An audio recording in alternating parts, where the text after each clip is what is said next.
തരൂർ പഞ്ചായത്ത് 11-ാം വാർഡിലെ ചമ്മണി പട്ടികജാതി കോളനി നിവാസികളും പ്രദേശത്തെ 40 കുടുംബങ്ങളിലുള്ള 150-ലധികം വോട്ടർമാരും തിരഞ്ഞെടുപ്പ് ബഹിഷ്കരിക്കാൻ ഒരുങ്ങുന്നു. കുടിവെള്ളമോ റോഡോ വഴിവിളക്കോ ഇല്ലാതെ ആളുകൾ താമസിക്കുന്ന മേഖലയാണിത്. കുടിവെള്ളമായി ഉപയോഗിക്കാൻ കഴിയാത്ത 2 ദിവസത്തിലൊരിക്കൽ പുഴയിൽ നിന്നും വരുന്ന 5-6 കുടം വെള്ളം കൊണ്ടാണ് ഓരോ കുടുംബവും കഴിയുന്നത്. വാർഡ് മെമ്പറോടും പഞ്ചായത്തിലും പരാതി പറഞ്ഞപ്പോൾ ഫണ്ട് ലഭ്യമല്ലെന്നും സ്വന്തമായി പിരിവെടുത്ത് കുഴൽക്കിണർ കുഴിക്കാനും പറഞ്ഞു. തുടർന്ന് നാട്ടുകാർ പിരിവെടുത്ത് 1 ലക്ഷത്തോളം രൂപ ചെലവിൽ കുഴൽക്കിണർ കുഴിച്ചു. എന്നിട്ടും വെള്ളം ലഭിച്ചില്ല. 700 മീറ്ററിലധികം താഴ്ന്ന പ്രദേശത്തുള്ള ഒരു കിണറിൽ നിന്നും 1 കുടം വെള്ളം കൊണ്ടുവരണമെങ്കിൽ പാറയും കുന്നും കടന്നുവേണം വരാൻ. പട്ടികജാതി കോളനിയിലേക്ക് മാത്രമുള്ള കാരമല കുടിവെള്ള പദ്ധതി മറ്റുള്ള മേഖലകളിലേക്കും നീട്ടിയതുമൂലം 2 ദിവസത്തിലൊരിക്കൽ ലഭിക്കുന്ന വെള്ളം പൊതുടാങ്കിൽ നിറച്ചാൽ മാത്രമേ വീടുകളിലേക്ക് പൊതു ആവശ്യങ്ങൾക്കുള്ള വെള്ളം ലഭിക്കൂ എന്ന അവസ്ഥയിലാണ്. സ്ഥലം MLAയ്ക്ക് മുൻപിൽ ഈ വിഷയം അവതരിപ്പിച്ചെങ്കിലും പ്രയോജനമുണ്ടായില്ലെന്ന് പ്രദേശവാസികൾ പറയുന്നു. പോയിട്ടാണ് കുടം ചുമന്നിട്ട് നമ്മൾ വെള്ളം എടുത്തിട്ട് വരുന്നത്.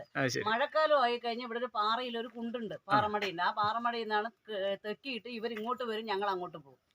ഇത്രയും ഇങ്ങനെയാണ് കുടിവെള്ളത്തിന്റെ ഇവിടുത്തെ കാലങ്ങളായിട്ട്. ഞാൻ 37 വർഷമായി അത്തിപ്പറ്റ പ്രദേശത്ത്, അന്ന് മുതൽ ഇന്ന് വരെയും ഇങ്ങനെയാണ്. ഇപ്പോഴാണ് ഈ ഒരു ജലനിധി വന്നപ്പോൾ ഞങ്ങൾക്ക് മഴക്കാലത്ത് കുറച്ച് വെള്ളം കിട്ടും, വേനൽക്കാലത്ത് എല്ലാ കാലത്തും ഇതേ അവസ്ഥയാണ് എല്ലാവരുടെയും.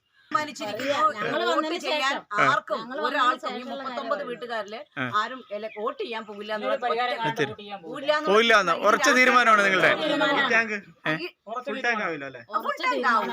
വെള്ളമുള്ള സമയത്ത്.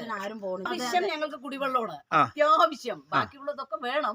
പക്ഷെ അത്യാവശ്യം ഇപ്പൊ കിട്ടുന്നത് ഞങ്ങൾക്ക് ഇവിടെ റോഡ് വെള്ളം എല്ലാം വേണം.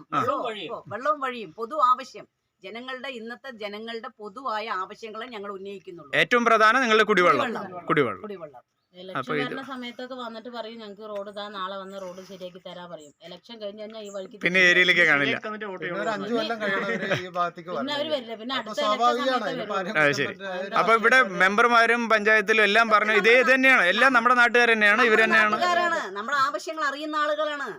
ഏതും ആരും പുറത്തുനിന്ന് വന്ന ഒരാളെ ഒന്നും അല്ല, അതൊക്കെ നമ്മുടെ ആളുകളാണ്. നമ്മൾ അങ്ങോട്ടും ഇങ്ങോട്ടും മരണപ്പെട്ട എല്ലാ വീട്ടിലും പോയി കണ്ടു കേട്ട് വരുന്ന ആളുകളാണ്. പഞ്ചായത്തിൽ കോളനിക്കകത്തേക്ക് സഞ്ചാരയോഗ്യമായ ഒരു റോഡ് വേണമെന്നാണ് മറ്റൊരാവശ്യം.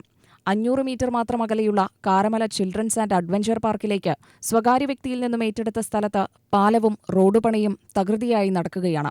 പദ്ധതി പ്രദേശത്തുള്ള സ്വകാര്യ വ്യക്തികളുടെ താൽപര്യത്തിന് കുടപിടിക്കുന്ന തദ്ദേശ സ്ഥാപന മേധാവികൾ പാവങ്ങളുടെ ന്യായമായ ആവശ്യങ്ങൾക്ക് യാതൊരു വിലയും കൽപ്പിക്കുന്നില്ലെന്നാണ് പ്രദേശവാസികളുടെ പരാതി. രാത്രിയായാൽ കാട്ടുപന്നികൾ കൂട്ടത്തോടെ വരുന്ന പ്രദേശമായതിനാൽ സോളാർ വഴിവിളക്ക് എന്ന ആവശ്യം സ്ഥലം MP-യോട് ഉന്നയിച്ചെങ്കിലും വനവകുപ്പിന്റെ സ്ഥലത്തുകൂടിയായതിനാൽ കളക്ടറുടെ അനുമതി ലഭിക്കില്ലെന്ന മറുപടിയാണ് ലഭിച്ചതെന്ന് കോളനി നിവാസികളായ 100ഓളം പേരടങ്ങുന്ന കൂട്ടായ്മയിലെ വിനോദ് ചമ്മണി, തങ്കമണി, ശാന്തകുമാരി, രജിത എന്നിവർ പറഞ്ഞു.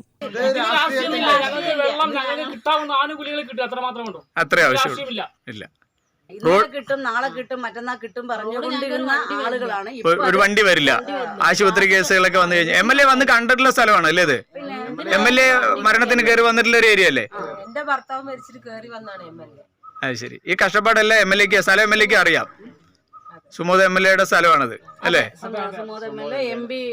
രമ്യ ഹരിദാസ്. ആ സമയത്ത് തന്നെ ഒരു ആംബുലൻസ് വരാൻ ഇവിടെ മുകളിലേക്ക് വരണം. എത്ര ബുദ്ധിമുട്ടിട്ടാന്നറിയോ? മകനാണ് മരണപ്പെട്ടത്. പിന്നെ എടുത്തു കൊണ്ടുപോകേണ്ട ഒരു അവസ്ഥ. അതുവരെ എടുത്തു കൊണ്ടുപോകണം, അതുവരെ വണ്ടി വരുള്ളൂ. UTV news, Palakkad.